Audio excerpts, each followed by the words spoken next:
अगर देवराज इंद्र भी ऐसा अपराध करते हैं तो उनको भी लक्ष्मी से भ्रष्ट होना पड़ सकता है। हमारी तुम्हारी तो कोई गिनती नहीं है। साक्षात देवराज देवताओं के राजा इंद्र भी ऐसा अपराध कर देते हैं यदि, तो उनको भी लक्ष्मी से भ्रष्ट होना पड़ेगा। इसलिए इस बात का विशेष ध्यान रखो। ठाकुर जी को तुलसी अर्चना करो। घर में ठाकुर जी रखते हैं, लड्डू गोपाल रखते हैं, शालिग्राम भगवान की सेवा करते हैं। हमारे यहाँ शालिग्राम की सेवा प्रधान है। हमारे सनातन के लोग शालिग्राम भगवान की सेवा करते हैं। क्यों? सारी धरती गोल है और शालिग्राम भी गोल है। शालिग्राम की सेवा करके, पूजा करके मानो हम समस्त पृथ्वी के प्राणियों की ही पूजा करते हैं।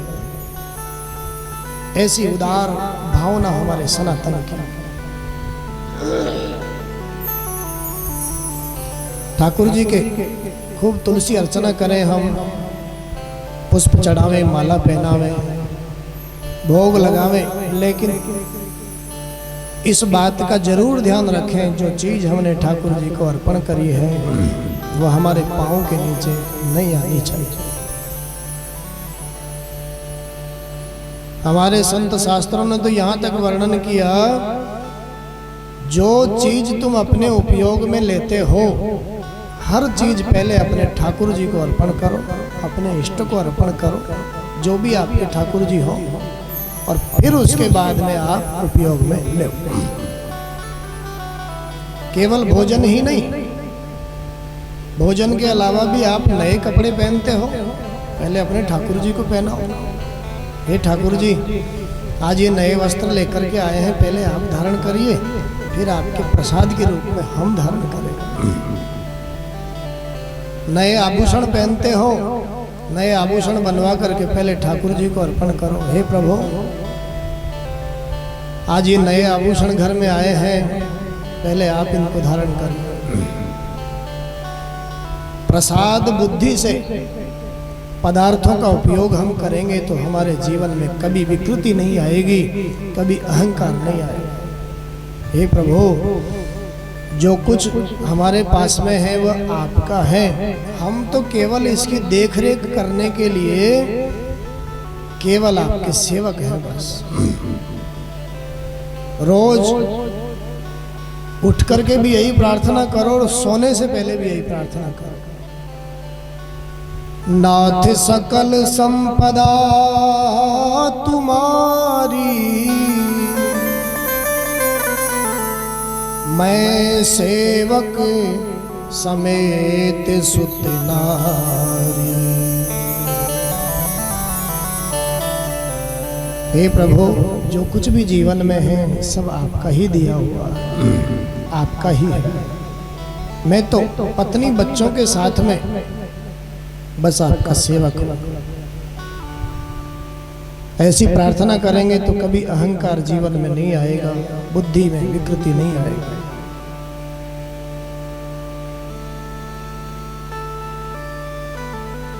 हमारे संतों ने तो यहाँ तक आदेश किया है, तुम्हें निवेदित भोजन करही, प्रभु प्रसाद पट भूषण धरही। घर में भोजन बनता है, सबसे पहले ठाकुर जी को अर्पण करो। गीता में मेरे गोविंद को उपदेश करते हुए अर्जुन ने सुना है, जो व्यक्ति केवल अपने लिए भोजन पकाते हैं, अपने लिए पका करके खाते हैं, समझो वह अपने ही पापों का भक्षण करते हैं। अपने लिए मत पकाओ। ठाकुर जी के लिए हमारी रसोई में भोग बन रहा है। वैष्णवों के घर कभी खाना नहीं बनता है, वैष्णवों के घर खाना नहीं बनता। वैष्णवों के घर, प्रेमियों के घर तो भगवान का, ठाकुर जी का भोग बनता है, प्रसाद बनता है। प्रसाद बुद्धि से हम जीवन में जो कुछ मिला उसका उपयोग करेंगे तो फिर बुद्धि में विकृति नहीं आ सकती। सुखदेव भगवान ने कथा सुनाई भैया, ठाकुर जी को चढ़ाई हुई चीज यदि हमारे पांव के नीचे आती है, बहुत बड़ा अपराध है। देवराज इंद्र से ऐसा अपराध हो गया था, उसको भी श्री से भ्रष्ट होना पड़ा। एक समय की बात है, दुर्वासा जी महाराज परमात्मा नारायण के यहाँ बैकुंठ में पधारे। बैकुंठ में जब संत पधारे दुर्वासा जैसे, मेरे ठाकुर जी ने देखा आज तो दुर्वासा जी बैकुंठ में पधारे हैं, बहुत बहुत स्वागत है महाराज आपका, क्या सेवा करूं मैं आपकी। खूब आतिथ्य किया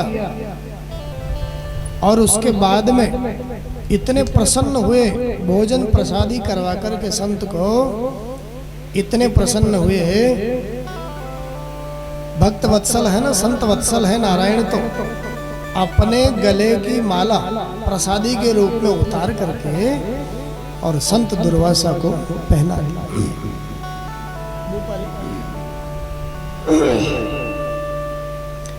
संत दुर्वासा को जब माला पहनाई भगवान नारायण ने, दुर्वासा जी महाराज भी प्रसन्न हो गए। ओहो, कौन हो सकता है ऐसा करुणा का सागर। आज देखो अपने गले की प्रसादी माला को उतार करके मेरे गले में पहना, प्रसन्न होकर के वहां से चले, सभी लोगों में दिखाते दिखाते ब्रह्मा जी के यहाँ गए। ब्रह्मा जी महाराज ने कहा, महाराज जानते हैं ये माला किसने पहनाई है? ठाकुर जी ने पहनाई है, मेरे नारायण ने पहनाई। हो, अच्छी बात है साहब। शिव जी के यहाँ आए, सब जगह उस प्रसादी माला को दिखाते दिखाते दिखाते दिखाते देवराज इंद्र के यहाँ आए। देवराज इंद्र ने खूब स्वागत किया दुर्वासा जी महाराज का, क्योंकि स्वभाव भी जानते हैं ना, अगर कोई अपराध हो जाएगा तो फिर दुर्वासा जी का स्वभाव भी देवराज जानते हैं। खूब खीर पूड़ी मालपुआ का चकाचक भंडारा पवाया संत दुर्वासा को अमरावती में, स्वर्ग में। संत दुर्वासा इस सेवा से प्रसन्न हो गए और प्रसन्न होकर के ठाकुर जी की वो जो माला गले में थी ना, उसको उतार करके प्रसन्न होकर के देवराज इंद्र को पहना। देवराज, तुम्हारी सेवा से, तुम्हारी भक्ति से मैं बहुत प्रसन्न हूं भैया। ये नारायण की प्रसादी है, उन्होंने मुझे पहनाई अपने हाथों से, आज मैं वही प्रसादी। पहले तो ये नारायण की प्रसादी, फिर संत की प्रसादी देवराज इंद्र को पहना। दुर्वासा जी वहां से प्रसन्न होकर के जा रहे हैं, अभी गए नहीं हैं, स्वर्ग के दरवाजे तक ही गए हैं। देवराज इंद्र ने प्रसादी का महत्व नहीं समझा। ओहो, ऐसे महात्मा बहुत आते हैं दिन भर को, कोई क्या कहता है, कोई क्या कहता है, कोई क्या कहता है। प्रसादी का महत्व समझा नहीं, उस माला को उतार करके अपने ऐरावत हाथी को पहना। विचार करिए, देवताओं के राजा ने भगवान के प्रसादी का, संत के प्रसादी का महत्व नहीं समझा, हाथी क्या समझे। हाथी ने सूंड से माला को उतारा और उतार करके अपने पांव के नीचे कुचल। दुर्वासा जी अभी गए नहीं हैं। संयोग की बात, दुर्वासा जी का पीछे मुड़ना हो गया और पीछे मुड़ करके देखा, सुखदेव भगवान कहते हैं परीक्षित से, राजन क्रोधित हो गए। ऐसा अनादर देखा प्रसादी का, क्रोधित हो गए, नेत्र लाल लाल हो गए, नीचे के होंठ को दांतों से दबा लिया, होंठ फड़कने लग गए, क्रोधित हुए और कहा, रे देवराज, तुम्हें अपने स्वर्ग की संपत्ति का, स्वर्ग के देवराज होने का इतना घमंड है तुम्हें? तुमने परमात्मा की प्रसादी का अनादर किया है। जाओ, मैं तुम्हें शाप देता हूं, तुम श्री से भ्रष्ट हो जाओ। लक्ष्मी से भ्रष्ट हो जाओ। और सुखदेव जी महाराज परीक्षित से कह रहे हैं, राजन इस अपराध के कारण देवराज इंद्र के यहाँ से लक्ष्मी जी निकल करके चली गई स्वर्ग से। थोड़ी देर के बाद में एक और व्यक्ति वहां से निकला। देवराज ने पूछा, आप कौन है? उस व्यक्ति ने कहा, साहब मेरा नाम धर्म है, मैं ऐसे लोगों के यहाँ नहीं रहता हूँ जहाँ भगवान का अनादर है, भगवान की प्रसादी का, संतों का अनादर है, ऐसी जगह मैं भी रहना नहीं चाहता। वह भी निकल करके चला गया। फिर थोड़ी देर बाद में एक और व्यक्ति निकला। देवराज ने कहा, आप कौन? उस व्यक्ति ने कहा, देवराज मेरा नाम यश है, जहाँ संतों का अनादर, भगवान का अनादर, भक्तों का अनादर, ऐसी जगह मैं भी रहना नहीं चाहता। जहाँ लक्ष्मी नहीं है मैं भी वहां रह करके क्या करूँगा। देवराज के जीवन से श्री लक्ष्मी निकल गई, धर्म निकल गया, यश निकल गया, कीर्ति निकल गई। देवराज इंद्र श्री से भ्रष्ट हो गए, लक्ष्मी से भ्रष्ट हो गए, धर्म से भ्रष्ट हो गए। और धर्म से भ्रष्ट हुए दैत्यों ने मौका देखा और स्वर्ग पर चढ़ाई करी, क्योंकि ये तो पुण्य से भ्रष्ट हो गए ना देवता लोग, अब इनमें कोई ताकत नहीं है। दैत्य लोगों ने स्वर्ग पर चढ़ाई कर दी। बेचारे अपना सिर ढकने के लिए, तन ढकने के लिए देवता लोग मारे मारे डोल रहे हैं। कहाँ जावे, किससे कहें, क्या करें। भगवान नारायण जो सब देवताओं के मूल है, आज उस मूल की शरण में गए, ब्रह्मा जी को साथ में लेकर के नारायण प्रभु के यहाँ जाकर के सुंदर प्रार्थना कर रहे हैं सब लोग। आइए देवताओं के साथ हम भी 2 मिनट उस परमात्मा की प्रार्थना करें। हरि केशव हरि गोविंदा,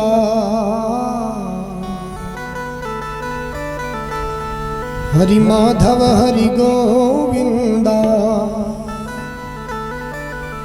हरि नारायण हरि ओम, हरि सुंदर नंद मुकुंद, हरि नारायण हरि ओम, हरि सुंदर नंद मुकुंद, हरि नारायण हरि ओम।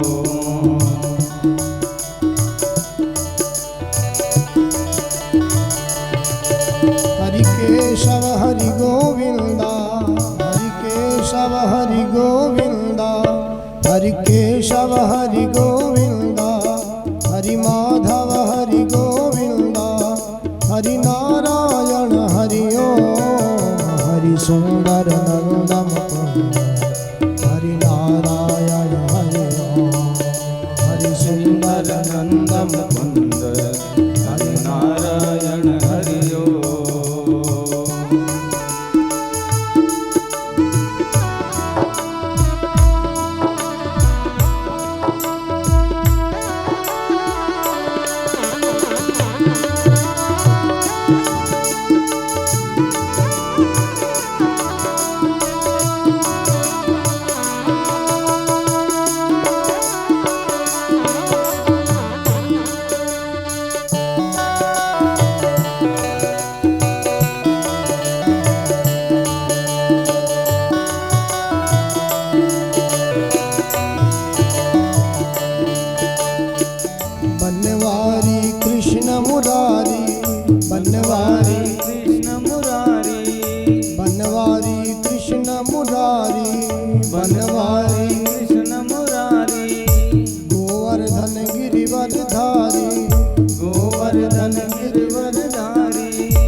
नित नित कर माखन चोरी गोपी बलिहारी, माखन चोरी गोविंद बनवारी। नित नित कर माखन चोरी गोपी बलिहारी। नित नित कर माखन चोरी गोपिन बनवारी। मैं जो गा रहा हूँ आपके समझ में नहीं आ रहा? आ रहा है? मैं तो और कुछ नहीं गा रहा हूँ, मैं तो बनवारी, कृष्ण मुरारी, गिरवरधारी, हरि, केशव, गोविंदा, माधव, नारायण, यही तो कह रहा हूँ बस। समझ में आ रहा है तो गाइए ना, और इतना जोर से गाइए। आज 4 दिन हो गए शायद इस कथा को, मैंने तो किसी को नहीं सताया, किसी को कुछ नहीं कहा कि ताली बजाओ, कोई गीत गाओ, कोई नाचो, कुछ नहीं कहा किसी से। मैंने सोचा अपने आप ही गाएंगे, अपने आप ही ताली बजाएंगे। आज 4 दिन हो गए हैं, भगवान का नाम है, इतना तो कम से कम जोर लगाओ, मेरे कान तक आपकी आवाज़ आनी चाहिए। देखो तो सही भगवान ने आपको कैसी आवाज़ दी है कि नहीं दी है। जिन जिन को आवाज़ दी है भगवान ने, मेरे साथ गाएंगे, और जिनको नहीं दी है तो कोई बात नहीं, चुपचाप बैठे रहेंगे। जिनको आवाज़ ही नहीं दी है वो तो चुपचाप बैठे रहे। बनवारी कृष्ण मुरारी, बनवारी, बनवारी कृष्ण मुरारी, बनवारी गोवर्धन गिरिवरधारी, गोवर्धन नित नित कर माखन चोरी गोपी बलिहारी। नित नित कर माखन चोरी गोपी बलिहारी। हरि केशव हरि गोविंदा, हरि केशव हरि गोविंदा, हरि माधव हरि गोविंदा, हरि माधव हरि गोविंदा, हरि नारायण हरि ओम, हरि सुंदर नंद मुकुंद, हरि नारायण हरि ओम, हरि सुंदर नंद मुकुंद, हरि नारायण हरि ओम, हरि सुंदर नंद मुकुंद, हरि नारायण हरि ओम, हरि सुंदर नंद मुकुंद। हरि केशव हरि गोविंदा, हरि केशव हरि गोविंदा, हरि माधव हरि गोविंदा, हरि माधव हरि गोविंदा, हरि केशव हरि गोविंदा, हरि केशव हरि गोविंदा, हरि नारायण हरि ओम, हरि सुंदर नंद मुकुंद, हरि नारायण हरि ओम, हरि सुंदर नंद मुकुंद, हरि नारायण हरि ओम, हरि सुंदर नंद मुकुंद, हरि नाम। ऐसे भजन हमको गाने चाहिए जिसमें भगवान के नाम हो ज़्यादा से ज़्यादा, या फिर कोई प्रार्थना हो। सेवा का नाम हमारे संतों ने भजन बताया। भजन किसे कहेंगे? भजन शब्द भज सेवाया,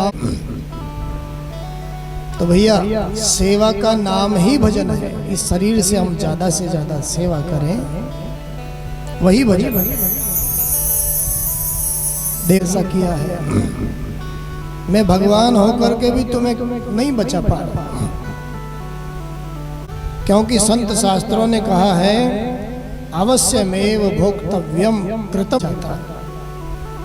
अरे जाने दीजिए, हम तो किए हुए कर्म का प्रारब्ध जो बना उस प्रारब्ध को ही भोगना नहीं चाहते।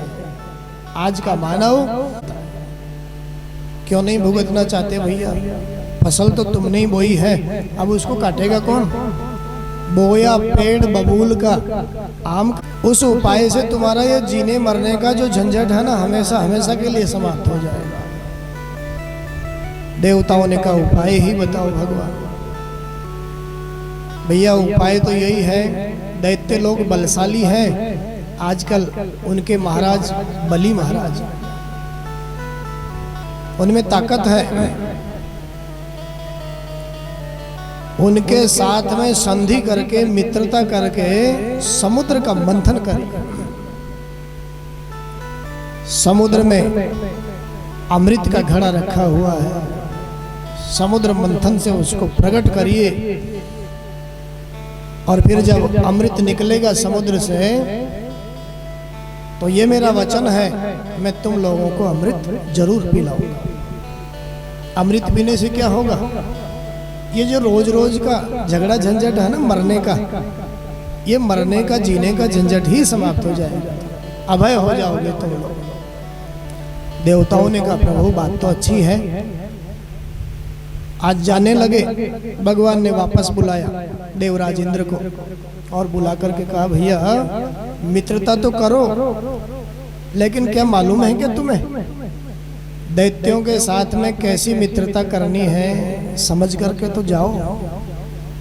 भगवान ने ऐसी मित्रता बताई। यहाँ सुखदेव भगवान कह रहे हैं कथा में, अरयोपि संधेया सति कार्यार्थ गौरवे अहि मूषक वध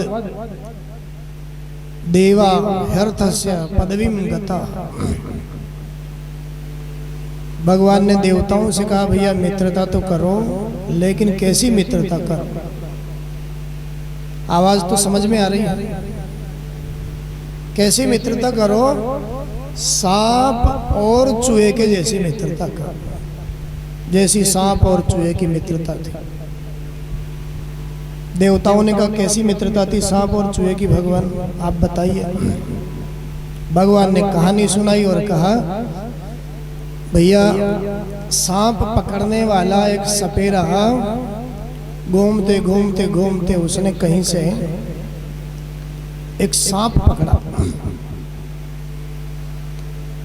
और सांप पकड़ा उसको बांस की डलिया में कैद कर लिया पकड़ करके। आपने देखा होगा ना सपेरे के यहाँ बांस की डलिया होती है, उस बांस की डलिया में सपेरे ने सांप को पकड़ करके बंद कर, सांप उसमें से बाहर नहीं निकल सकता, कैद हो गए। संयोग की बात, भगवान कहते हैं देवताओं से उस बांस की डलिया में पहले से ही एक चूहा बैठा हुआ था। ये कोई संयोग था? सांप को तो बाद में पकड़ा, पहले से चूहा बैठा। अब जो ही नाग देवता के उस डलिया में प्रवेश करते ही, दर्शन करते ही चूहा जी तो थर थर कांपने डर के मारे। अब मेरा जीवन ज्यादा सुरक्षित नहीं है, बस थोड़ी देर का मेहमान। थर थर कांपने लगा चूहा।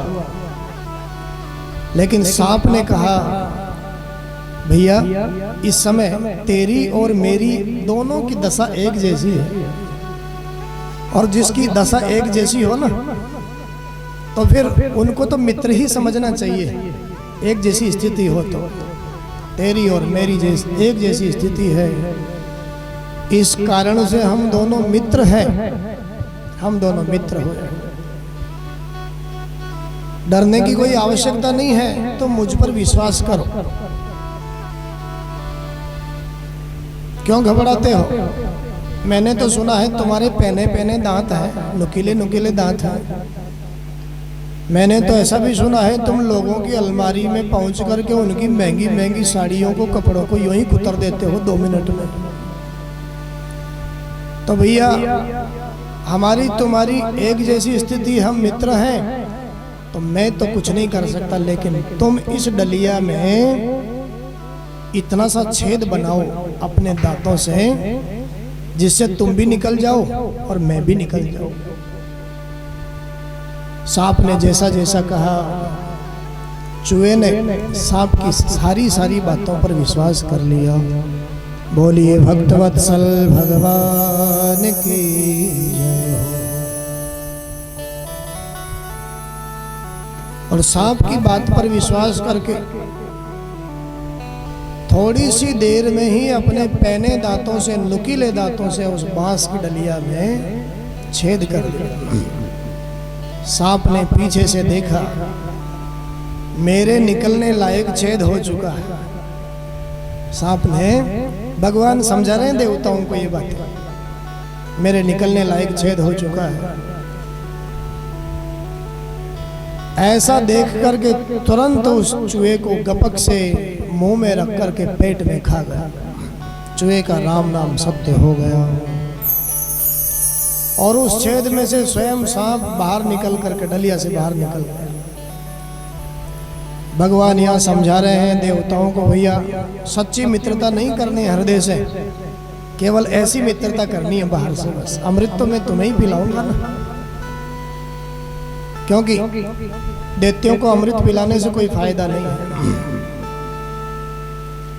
सांप को चाहे जितना दूध पिलाओ वो तो जब उगलेगा जहर ही उगलेगा, इसलिए तुम्हें मैं अमृत पिलाऊंगा। भगवान ने समझा दिया। और एक बात ये भी समझाई भगवान ने, भैया मंदराचल को मथानी बनाओ, वासुकी नाग को रस्सी बनाना। तो वासुकी नाग को जब रस्सी बनाओगे तो उस वासुकी नाग के मुंह की तरफ तुम लोग लगना, पूंछ की तरफ दैत्यों को लगा देना। सब समझाए मेरे परमात्मा। ऐसा ही हुआ। देवराज इंद्र, बलि महाराज जो राजा है दैत्यों के, उनके पास में आए और आकर के कहने लगे कोई बात नहीं है साहब, हमारी माताजी ही तो अलग अलग हैं, पिताजी तो हमारे एक ही हैं, क्या फर्क पड़ता है? पिताजी तो एक ही है, कश्यप ऋषि की संतान है हम दोनों, देव और दैत्य। केवल माताजी अलग अलग है, आपकी माता दिति माता है, हमारी माता अदिति माता है। कोई बात नहीं, इस दृष्टि से हम भाई भाई हुए, कोई हम शत्रु तो नहीं है, भाई भाई। तो जब भाई भाई हैं तो भैया फिर काई का लड़ाई, काई का झगड़ा, रोज रोज का लड़ाई झगड़ा छोड़े ना। हम तुम्हें भी किसी प्रकार का भय नहीं रहना चाहिए और हमें भी किसी प्रकार का कोई भय नहीं रहना चाहिए। क्या करें इसके लिए? ये मरने मारने का झंझट ही समाप्त हो जाए। हमने सुना है समुद्र में अमृत का घड़ा रखा, अकेला चना तो भाड़ नहीं फोड़ सकता भैया, इसलिए हमने सोचा है आप भी हमारे साथ में आओ और हम समुद्र मंथन करें। ऐसा विचार करके, संधि करके दैत्यों को बुलाया, वासुकी नाग को भी राजी किया रस्सी बनने के लिए। ते नागराज मामंत्र्या फल भागे न वासुकियों परिवीय गिरो तस्मिन् नेत्रमब्धिं उदारता। वासुकी नाग को कहा भैया जो भी फल मिलेगा उसमें से थोड़ा तुम्हें भी दे दे, तुम भी आओ। वासुकी नाग तैयार हो गए रस्सी बनने के लिए। मंदराचल पर्वत को कौन लेकर के आया? स्वयं मेरे परमात्मा नारायण ने खेल खेल में देवताओं के कार्य को साधने के लिए अपने बाएं हाथ से खेल खेल में उस पर्वत को उखाड़ा और उखाड़ करके समुद्र में ला करके रख दिया। मंथन होने लगा। देवता लोग भगवान के बताए अनुसार मुंह की तरफ लग गए वासुकी नाग, दैत्य को पूंछ की तरफ लगा। दैत्य लोग आपस में बातें करने लग गए, हो देखो तो सही, हम तो इन पर विश्वास करते हैं, ये लोग तो पहले धोखा कर रहे हैं हमारे साथ। क्या धोखा? भैया हमने सुना है सांप का अमंगल भाग उसकी पूंछ होती है, मंगल भाग तो उसका मुख होता है। तो मंगल भाग की तरफ तो ये देवता लग गए हैं और अमंगल भाग जो पूंछ है इसकी, उसकी तरफ हमें लगा। पहले धोखा है। ऐसी बातें होने लग गई तो देवताओं ने कहा ऐसी कोई बात नहीं है भैया, आप इधर आ जाओ, हम उधर चले जाते। दैत्यों को वासुकी नाग के मुंह की तरफ लगा दिया और देवता लोग पूंछ की तरफ लग गए। अब मंथन होने लगा, मंथन होने लगा। वासुकी नाग की नस नस ढीली होने लग गई। रगड़ की लग रही है ना, नस नस ढीली हुई, आह निकल रही है, गरम गरम उसके मुंह से श्वास निकल रहा है। वासुकी नाग की गरम गरम श्वास निकलने से जो दैत्य लोग मुंह की तरफ लगे थे ना, उस गरम गरम श्वास से काले काले हो गए। भगवान ने पहले ही बता दिया था ना उपाय, लेकिन अब क्या करें, अपनी स्वेच्छा से लगे हैं ये तो काले काले हो गए दैत्य। मंथन हो रहा है, एक विघ्न आया, मंदराचल नीचे को धंसने लगा। कोई आधार नहीं है, नीचे को धंस रहा। देवता लोग फिर परमात्मा की शरण में गए और परमात्मा ने ध्यान लगा करके देखा ये विघ्न कैसे हुआ, देवताओं के इस कार्य में ये विघ्न कैसे हुआ। ध्यान लगा करके देखा तो ध्यान में आया, हो ये विघ्न तो गणेश जी महाराज की तरफ से हुआ। विलोक्य विघ्नेश विधिम तदेश्वरो दुरंत वीर्यो वितथा विसंधि कृत्वा वपुः काच्छपमद्भुतं प्रविश्यतोऽयं गिरिमो जहार। शायद इन देवताओं ने गणेश जी महाराज की पूजा नहीं करी इस कार्य के आरंभ में, इसलिए शायद गणेश जी महाराज ने ये विघ्न किया है। मेरे परमात्मा ने ऐसा जान करके देवताओं के कार्य को साधने के लिए, सुखदेव भगवान कहते हैं परीक्षित से, राजन कछुए का रूप धारण कर मंदराचल को आधार देने के लिए कच्छप का रूप धारण कर लिया। बोलिए कच्छप भगवान की जय हो।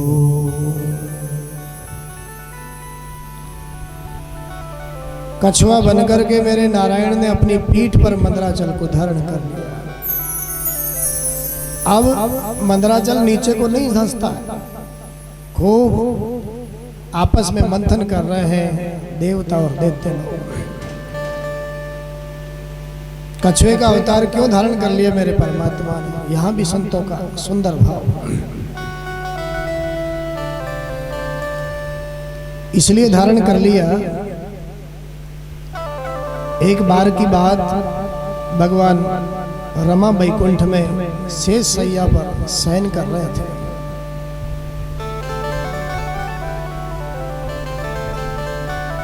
लक्ष्मी जी से कहा, देवी मेरी पीठ में खुजली चलती है, आप थोड़ा खुजलाओ ना मेरी पीठ को।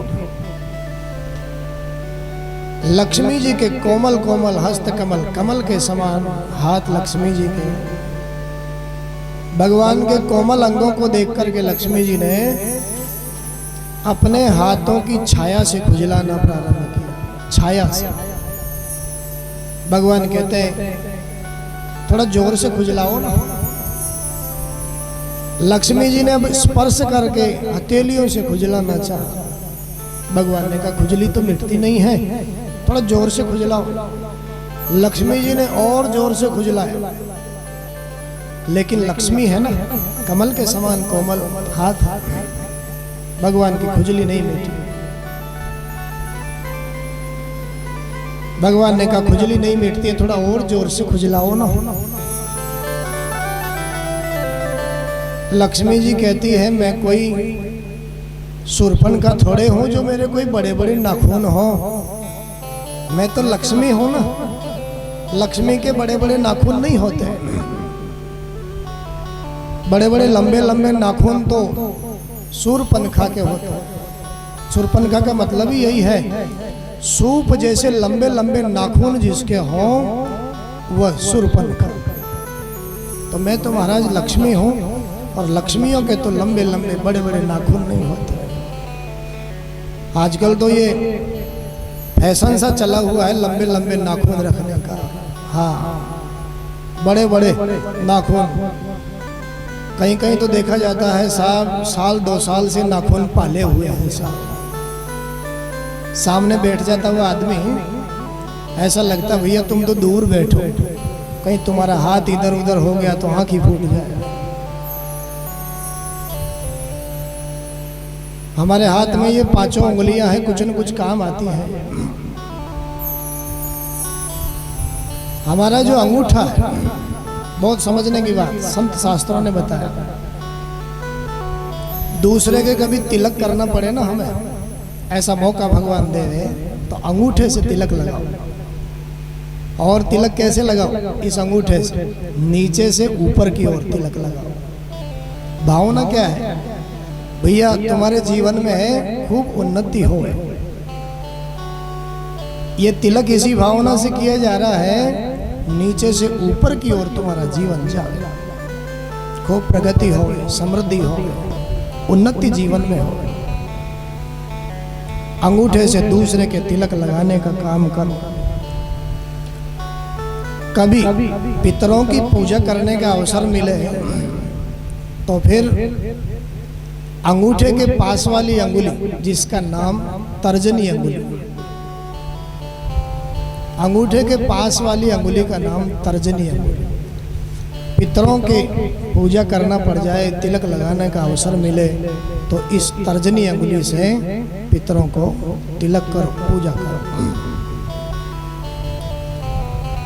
कभी अपना भी मन करे हमें भी तिलक लगाना चाहिए भगवान के नाम का, कभी कभी कर जाए। वैसे तो लोगों का मन नहीं करता तिलक लगाने का,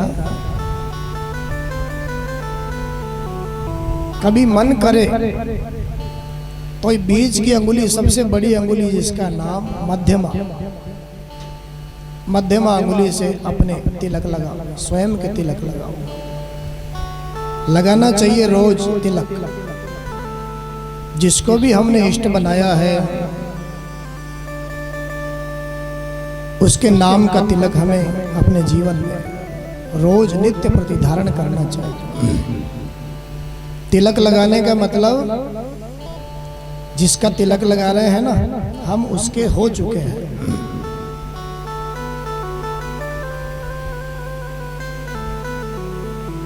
माता बहनें जब तक कुंवारी रहती हैं तब तक नहीं लगाती, मांग में सिंदूर नहीं भरती ना। जब तक इनका विवाह नहीं होता है मांग में सिंदूर नहीं भरती, मंगलसूत्र नहीं पहनते। लेकिन विवाह होने के बाद में ये किसी के नाम का तिलक लगाने लग जाती है, किसी के नाम का अपने माथे में सिंदूर भरने लग जाती है, किसी के नाम का मंगलसूत्र पहनने लग जाती है। इन चिन्हों को, इन तिलक को, मांग को देखते ही इनसे पूछने की आवश्यकता नहीं पड़ती तुम्हारा विवाह हुआ है कि नहीं हुआ है, आवश्यकता नहीं पड़ती। देखते ही पता लग जाता है, मांग में सिंदूर देखते ही पता लग जाता है, अरे भैया ये तो किसी की हो चुकी है, ये किसी की हो चुकी है।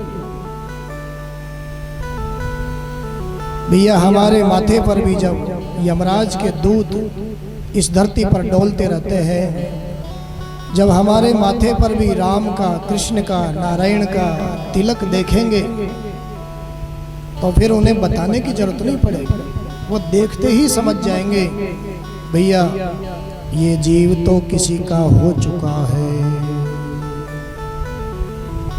गले में तुलसी की माला जब यमराज के दूत देखेंगे तो समझेंगे भैया ये आवारा नहीं है, इसका कोई धनी है, ये किसी का हो चुका है। इसके गले में पट्टा है ना, तुलसी की माला है,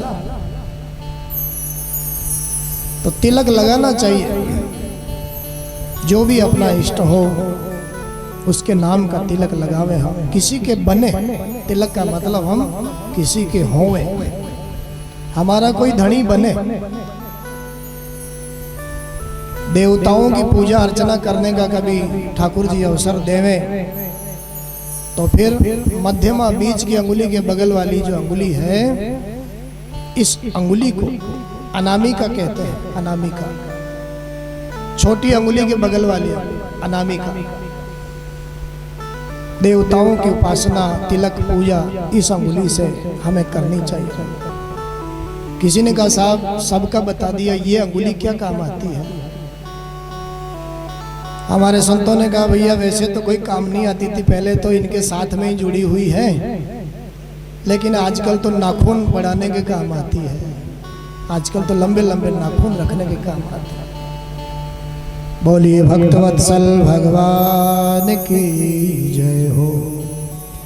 लक्ष्मी जी कहती है मैं लक्ष्मी हूं, लक्ष्मियों के नाखून नहीं होते बड़े बड़े। अगर ज्यादा ही खुजली चल रही है ना, कोई बात नहीं, कोई बड़ा सा पहाड़ रख लीजिए ना पीठ पर और उससे जाकर के रगड़ लगाइए ना, आपकी खूब खुजली मिट जाए।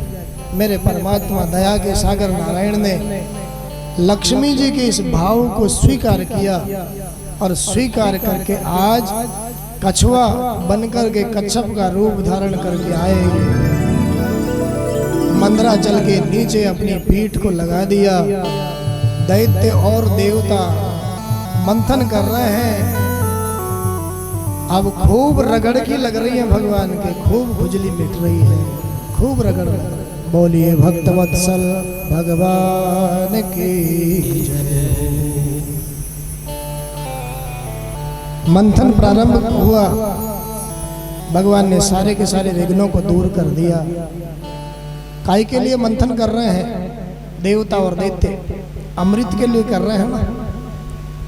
लेकिन यहाँ वर्णन है अमृत तो निकला नहीं, सबसे पहले जहर निकल गया, विष निकल गया, हलाहल जहर निकला। उस हलाहल जहर से त्रिलोकी जलने लग गई। कौन पीवे उसको, कौन ग्रहण करे? दैत्यों ने कहा साहब आधे आधे की बात हुई थी, वैसे तो जो भी निकलेगा, लेकिन दैत्य लोग कहते हैं देवताओं से पूरा ही आप ही ले लो साहब, हमारे काम की नहीं है, हम तो पूरा ही आपको ही देते हैं। देवताओं ने कहा अगर काम की चीज होती तो हमें तो लड़ाई लड़नी पड़ती ना, लेकिन तुम्हारे काम की चीज नहीं है। त्रिलोकी जलने लगी। कौन इस विष से हमारा समाधान करे? आज भगवान नारायण के कहने से इस विष को लेकर के साक्षात भगवान भोलेनाथ के पास ये देवता लोग आए और यहाँ आकर के सुंदर प्रार्थना करी। देव देव महादेव भूतात्मन भूत भावना त्राहि नः शरणापन्ना त्रैलोक्य दहना द्विषा। हे महादेव, हे देवादिदेव, हे भूत भावन, हम आपकी शरण में हैं, आप हमारी रक्षा करिए। सारी त्रिलोकी इस जहर से जल रही है, आपको छोड़ करके हम किसके पास जाए? बंधन और मोक्ष देने वाले, बंधन से छुड़ा करके मोक्ष मुक्ति देने वाले हे प्रभु, सारे जगत के ईश्वर आप ही हैं। अब हम आपको छोड़ करके कहाँ जाए? आप ही बचाइए। भगवान शिव ने मन में सोचा माता पार्वती से बात करनी चाहिए, गृहस्थ है ना, तो कोई भी काम करने से पहले घर में भी थोड़ी राय लेनी चाहिए ना, अच्छा रहता है। घर में राय लेना अच्छा रहता है। मैं ये काम करने जा रहा हूँ, तुम्हारी क्या राय है? माता पार्वती से पूछा, देवी ये देवता लोग, दैत्य लोग आए हैं, इनके जीवन में संकट है, अपनी रक्षा के लिए पुकार कर रहे हैं। क्या करना चाहिए मुझे ऐसे समय में? माता पार्वती कहती हैं क्या करने के लिए आए हैं? भगवान भोलेनाथ कह रहे हैं जहर पिलाने आए हैं। आप बताओ पीऊं कि नहीं पीऊं? जहर पिलाने। माता पार्वती भगवान शिव के प्रभाव को जानती है,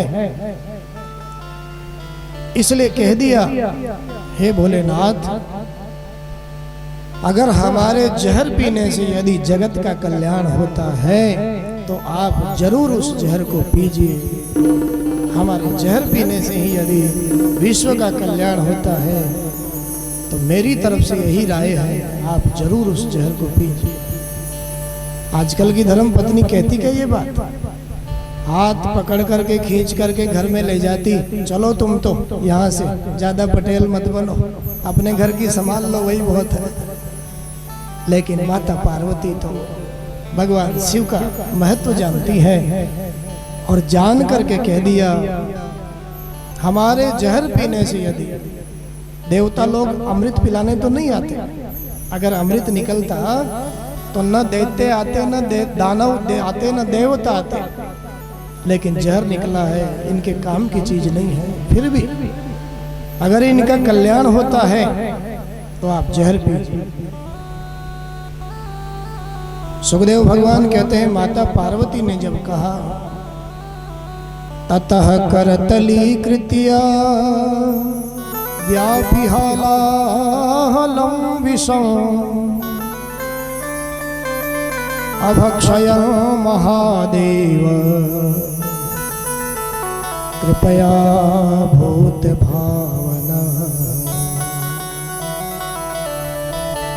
भूत भावन महादेव ने अपने अंजलि में वो सारे के सारे जहर को लेकर करतली करके और मेरे राम का नारायण का ध्यान करते हुए उस जहर को पान कर लिया, विश्व कल्याण के, जगत कल्याण के। जहर कंठ तक पहुंच चुका है भगवान भोलेनाथ के। याद आया, ओहो मेरे हृदय में तो मेरे राम विराजमान हैं, इस जहर से, इस हलाहल से मेरे राम को कोई कष्ट नहीं हो जावे। इसलिए भोलेनाथ ने उस जहर को, सारे के सारे जहर को अपने कंठ में ही स्थापित कर लिया और जहर के कारण कंठ नीला पड़ गया, नीला नीला हो गया। आज से भोले बाबा का नाम नीलकंठ पड़। बोलिए नीलकंठ भगवान की जय। सुखदेव जी महाराज कहते हैं परीक्षित, जहर पीने के बाद में भी भोले बाबा को परम विश्राम का अनुभव हुआ, परम शांति का अनुभव हुआ। जहर पीने के बाद में शांति मिलती है क्या? जहर पीने के बाद में शांति थोड़ी मिलती, विश्राम थोड़ी मिलता है। लेकिन यहाँ वर्णन है जहर पीने के बाद में भी परम विश्राम का अनुभव हुआ। क्यों? जगत कल्याण की भावना। दूसरी बात, बाहर से आया विष और भीतर बैठे हैं राम, दोनों मिलकर के क्या हो गया? विश्राम। बाहर से आया विष, भीतर बैठे राम, दोनों मिलकर के विश्राम। जहर पीने के बाद में भी परम शांति का अनुभव हुआ। गोस्वामी तुलसीदास जी महाराज अपने रामचरितमानस में इस बात को लिखते हैं, नाम प्रभाव जान शिवनी का, कालकूट फल देने अमी का।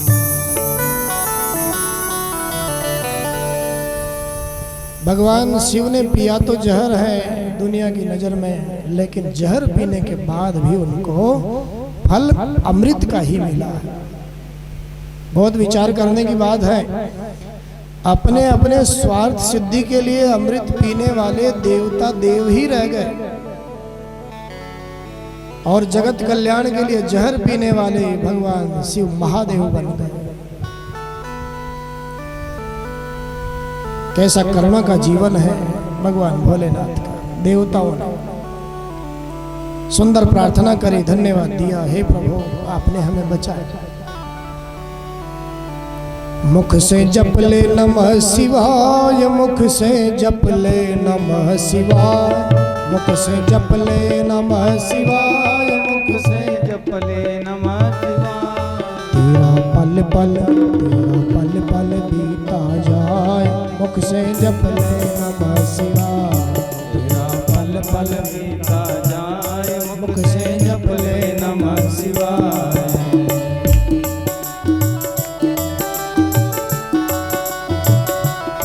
मुख से जप ले नमः शिवाय। देखा ये विघ्न कैसे हुआ, देवताओं के इस कार्य में ये विघ्न कैसे हुआ। ध्यान लगा करके देखा तो ध्यान में आया, हो ये विघ्न तो गणेश जी महाराज की तरफ से हुआ। विलोक्य विघ्नेश विधिम तदेश्वरो दुरंत वीर्यो वितथा विसंधि कृत्वा वपुः काच्छपमद्भुतं प्रविश्यतोऽयं गिरिमो जहार। शायद इन देवताओं ने गणेश जी महाराज की पूजा नहीं करी इस कार्य के आरंभ में, इसलिए शायद गणेश जी महाराज ने ये विघ्न किया है। मेरे परमात्मा ने ऐसा जान करके देवताओं के कार्य को साधने के लिए सुखदेव भगवान कहते हैं परीक्षित से, राजन कछुए का रूप धारण कर मंदराचल को आधार देने के लिए कच्छप का रूप धारण कर लिया। बोलिए कच्छप भगवान की जय हो।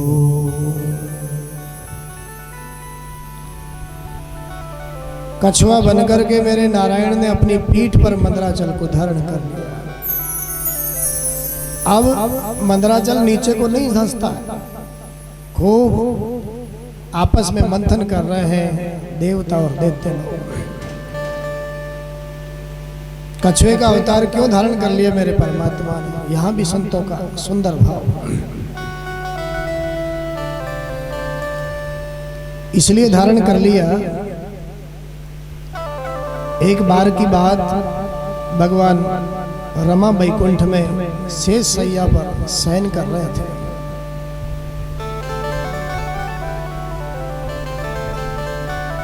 लक्ष्मी जी से कहा, देवी मेरी पीठ में खुजली चलती है, आप थोड़ा खुजलाओ ना मेरी पीठ को। लक्ष्मी जी के कोमल कोमल हस्त कमल, कमल के समान हाथ लक्ष्मी जी के, भगवान के कोमल अंगों को देख करके लक्ष्मी जी ने अपने हाथों की छाया से खुजलाना प्रारंभ किया। छाया से भगवान कहते हैं थोड़ा जोर से खुजलाओ ना। लक्ष्मी जी ने अब स्पर्श करके हथेलियों से खुजलाना चाहा। भगवान ने कहा खुजली तो मिटती नहीं है, थोड़ा जोर से खुजलाओ। लक्ष्मी जी ने और जोर से खुजलाया, लेकिन लक्ष्मी है ना, कमल के समान कोमल हाथ, भगवान की खुजली नहीं मिटी। भगवान ने कहा खुजली नहीं मिटती है, थोड़ा और जोर से खुजलाओ ना। लक्ष्मी जी कहती है मैं कोई सुरपन का थोड़े हूं जो मेरे कोई बड़े बड़े नाखून हो, मैं तो लक्ष्मी हूं ना। लक्ष्मी के बड़े बड़े नाखून नहीं होते, बड़े बड़े लंबे लंबे नाखून तो सूर्पनखा के होते हैं। सूर्पनखा का मतलब ही यही है, सूप जैसे लंबे लंबे नाखून जिसके हों वह सूर्पनखा। तो मैं तो महाराज लक्ष्मी हूं, और लक्ष्मियों के तो लंबे लंबे बड़े बड़े नाखून नहीं होते। आजकल तो ये फैशन सा चला हुआ है लंबे लंबे नाखून रखने का। हाँ, बड़े बड़े नाखून, कहीं कहीं तो देखा जाता है साहब साल 2 साल से नाखून पाले हुए हैं साहब। सामने बैठ जाता हुआ आदमी ऐसा लगता भैया तुम तो दूर बैठो, कहीं तुम्हारा हाथ इधर उधर हो गया तो आंख ही फूट जाए। हमारे हाथ में ये 5 उंगलियां हैं, कुछ न कुछ काम आती हैं। हमारा जो अंगूठा है, बहुत समझने की बात, संत शास्त्रों ने बताया, दूसरे के कभी तिलक करना पड़े ना हमें, ऐसा मौका भगवान दे दे तो अंगूठे से तिलक लगाओ। और तिलक कैसे लगाओ? इस अंगूठे से नीचे से ऊपर की ओर तिलक लगाओ। भावना क्या है भैया? तुम्हारे जीवन में खूब उन्नति हो। ये तिलक इसी भावना से किया जा रहा है, नीचे से ऊपर की ओर तुम्हारा जीवन जाए, खूब प्रगति हो, समृद्धि हो, उन्नति जीवन में हो। अंगूठे से दूसरे के तिलक लगाने का काम करो। कभी पितरों की पूजा करने का अवसर मिले तो फिर अंगूठे के पास वाली अंगुली, जिसका नाम तर्जनी अंगुली, अंगूठे के पास वाली अंगुली का नाम तर्जनी अंगुली, पितरों के पूजा करना पड़ जाए, तिलक लगाने का अवसर मिले तो इस तर्जनी अंगुली से पितरों को तिलक करो, पूजा करो। कभी अपना भी मन करे हमें भी तिलक लगाना चाहिए भगवान के नाम का, कभी कभी कर जाए। वैसे तो लोगों का मन नहीं करता तिलक लगाने का, कभी मन करे तो बीच की अंगुली, सबसे बड़ी अंगुली जिसका नाम मध्यमा, मध्यमा अंगुली से अपने तिलक लगाओ, स्वयं के तिलक लगाओ। लगाना चाहिए रोज तिलक। जिसको भी हमने इष्ट बनाया है उसके नाम का तिलक हमें अपने जीवन में रोज नित्य प्रति धारण करना चाहिए। तिलक लगाने का मतलब जिसका तिलक लगा रहे हैं ना, हम उसके हो चुके हैं।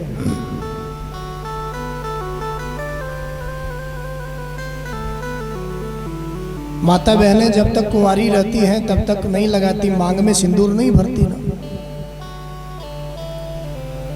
जब तक इनका विवाह नहीं होता है मांग में सिंदूर नहीं भरती, मंगल सूत्र नहीं पहनती। लेकिन विवाह होने के बाद में ये किसी के नाम का तिलक लगाने लग जाती है, किसी के नाम का अपने माथे में सिंदूर भरने लग जाती है, किसी के नाम का मंगल सूत्र पहनने लग जाती है। इन चिन्हों को, इन तिलक को, मांग को देखते ही इनसे पूछने की आवश्यकता नहीं पड़ती तुम्हारा विवाह हुआ है कि नहीं हुआ है, आवश्यकता नहीं पड़ती। देखते ही पता लग जाता है, मांग में सिंदूर देखते ही पता लग जाता है, अरे भैया ये तो किसी की हो चुकी है, ये किसी की हो चुकी है। भैया हमारे माथे पर भी जब यमराज के दूत इस धरती पर डोलते रहते हैं, जब हमारे माथे पर भी राम का, कृष्ण का, नारायण का तिलक देखेंगे तो फिर उन्हें बताने की जरूरत नहीं पड़ेगी, वो देखते ही समझ जाएंगे भैया ये जीव तो किसी का हो चुका है। गले में तुलसी की माला जब यमराज के दूत देखेंगे तो समझेंगे भैया ये आवारा नहीं है, इसका कोई धनी है, ये किसी का हो चुका है। इसके गले में पट्टा है ना, तुलसी की माला है। तो तिलक लगाना चाहिए। जो भी अपना इष्ट हो उसके नाम का तिलक लगावे हम, किसी के बने। तिलक का मतलब हम किसी के होवे, हमारा कोई धनी बने। देवताओं की पूजा अर्चना करने का कभी ठाकुर जी अवसर देवे तो फिर मध्यमा बीच की अंगुली के बगल वाली जो अंगुली है, इस अंगुली को अनामिका कहते हैं। अनामिका, छोटी अंगुली के बगल वाली अनामिका। देवताओं की उपासना, तिलक, पूजा इस अंगुली से हमें करनी चाहिए। किसी ने कहा साहब सबका बता दिया, ये अंगुली क्या काम आती है? हमारे संतों ने कहा भैया वैसे तो कोई काम नहीं आती थी, पहले तो इनके साथ में ही जुड़ी हुई है, लेकिन आजकल तो नाखून बढ़ाने के काम आती है, आजकल तो लंबे लंबे नाखून रखने के काम आते हैं। बोलिए भक्तवत्सल भगवान की जय हो। लक्ष्मी जी कहती है मैं लक्ष्मी हूं, लक्ष्मियों के नाखून नहीं होते बड़े बड़े। अगर ज्यादा ही खुजली चल रही है ना, कोई बात नहीं, कोई बड़ा सा पहाड़ रख लीजिए ना पीठ पर और उससे जाकर के रगड़ लगाइए ना, आपकी खूब खुजली मिट जाए। मेरे परमात्मा दया के सागर नारायण ने लक्ष्मी जी के इस भाव को स्वीकार किया और स्वीकार करके आज कछुआ बनकर के कच्छप का रूप धारण करके आए। मंदराचल के नीचे अपनी पीठ को लगा दिया। दैत्य और देवता मंथन कर रहे हैं। अब खूब रगड़ की लग रही है भगवान के, खूब खुजली मिट रही है, खूब रगड़ लग रही है। बोलिए भक्तवत्सल भगवान की जय। मंथन प्रारंभ हुआ, भगवान ने सारे के सारे विघ्नों को दूर कर दिया। काई के लिए मंथन कर रहे हैं? देवता और दैत्य अमृत के लिए कर रहे हैं ना। लेकिन यहाँ वर्णन है अमृत तो निकला नहीं, सबसे पहले जहर निकल गया, विष निकल गया, हलाहल जहर निकला। उस हलाहल जहर से त्रिलोकी जलने लग गई। कौन पीवे उसको, कौन ग्रहण करे? दैत्यों ने कहा साहब आधे आधे की बात हुई थी, वैसे तो जो भी निकलेगा, लेकिन दैत्य लोग कहते हैं देवताओं से पूरा ही आप ही ले लो साहब, हमारे काम की नहीं है, हम तो पूरा ही आपको ही देते हैं। देवताओं ने कहा अगर काम की चीज होती तो हमें तो लड़ाई लड़नी पड़ती ना, लेकिन तुम्हारे काम की चीज नहीं है। त्रिलोकी जलने लगी, कौन इस विष से हमारा समाधान करे? आज भगवान नारायण के कहने से इस विष को लेकर के साक्षात भगवान भोलेनाथ के पास ये देवता लोग आए और यहाँ आकर के सुंदर प्रार्थना करी। देव देव महादेव भूतात्मन भूत भावना त्राहि नः शरणापन्ना त्रैलोक्य दहना द्विषा। हे महादेव, हे देवादिदेव, हे भूत भावन, हम आपकी शरण में हैं, आप हमारी रक्षा करिए। सारी त्रिलोकी इस जहर से जल रही है, आपको छोड़ करके हम किसके पास जाते? बंधन और मोक्ष देने वाले, बंधन से छुड़ा करके मोक्ष मुक्ति देने वाले हे प्रभु, सारे जगत के ईश्वर आप ही हैं। अब हम आपको छोड़ करके कहां जाएं? आप ही बचाइए। भगवान शिव ने मन में सोचा माता पार्वती से बात करनी चाहिए, गृहस्थ है ना, तो कोई भी काम करने से पहले घर में भी थोड़ी राय लेनी चाहिए ना, अच्छा रहता है। घर में राय लेना अच्छा रहता है। मैं ये काम करने जा रहा हूँ, तुम्हारी क्या राय है? माता पार्वती से पूछा, देवी ये देवता लोग, दैत्य लोग आए हैं, इनके जीवन में संकट है, अपनी रक्षा के लिए पुकार कर रहे हैं, क्या करना चाहिए मुझे ऐसे समय में? माता पार्वती कहती हैं क्या करने के लिए आए हैं? भगवान भोलेनाथ कह रहे हैं जहर पिलाने आए हैं, आप बताओ पीऊं कि नहीं पीऊं? जहर पिलाने। माता पार्वती भगवान शिव के प्रभाव को जानती है,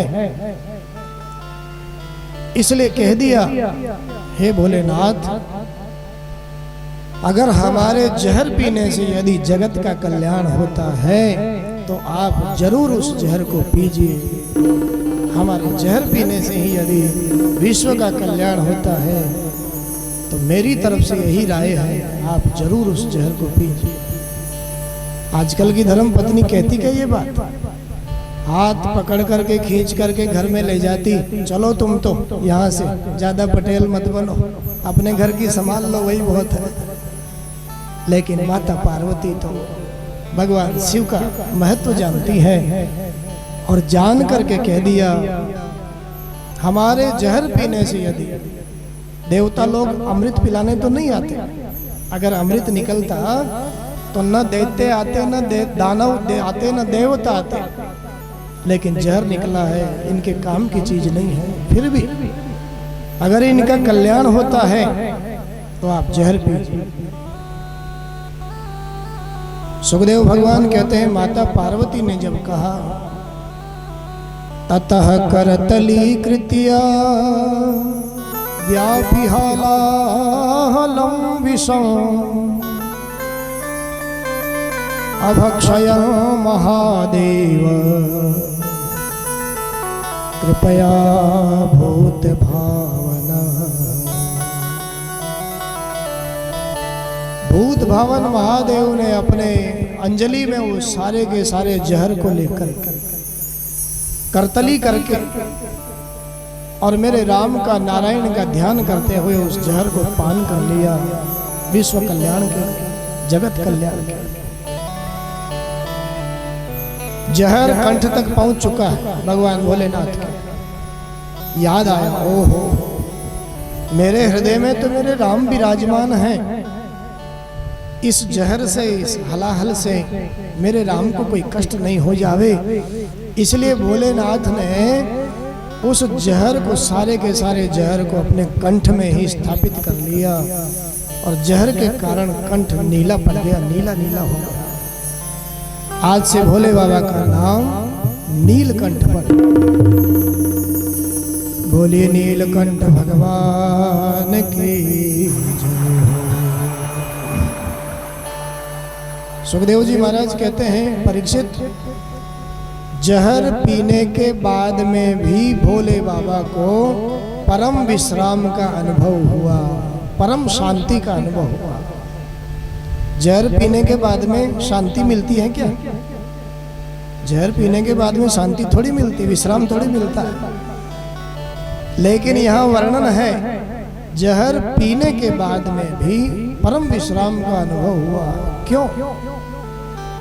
जगत कल्याण की भावना। दूसरी बात, बाहर से आया विष और भीतर बैठे हैं राम, दोनों मिलकर के क्या हो गया? विश्राम। बाहर से आया विष, भीतर बैठे राम, दोनों मिलकर के विश्राम। जहर पीने के बाद में भी परम शांति का अनुभव हुआ। गोस्वामी तुलसीदास जी महाराज अपने रामचरितमानस में इस बात को लिखते हैं, नाम प्रभाव जान शिवनी का, कालकूट फल देने अभी का।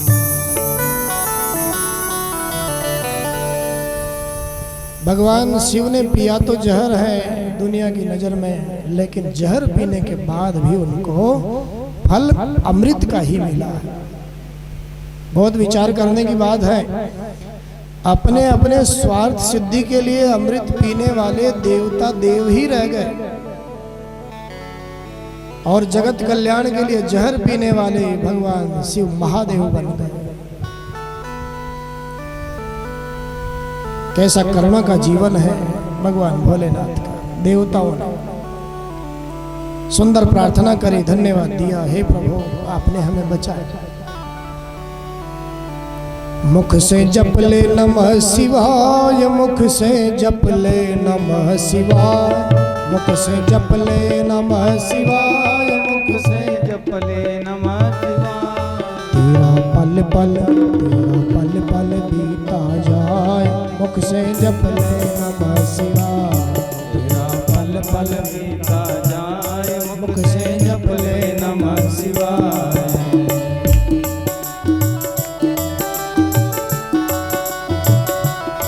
मुख से जप ले नमः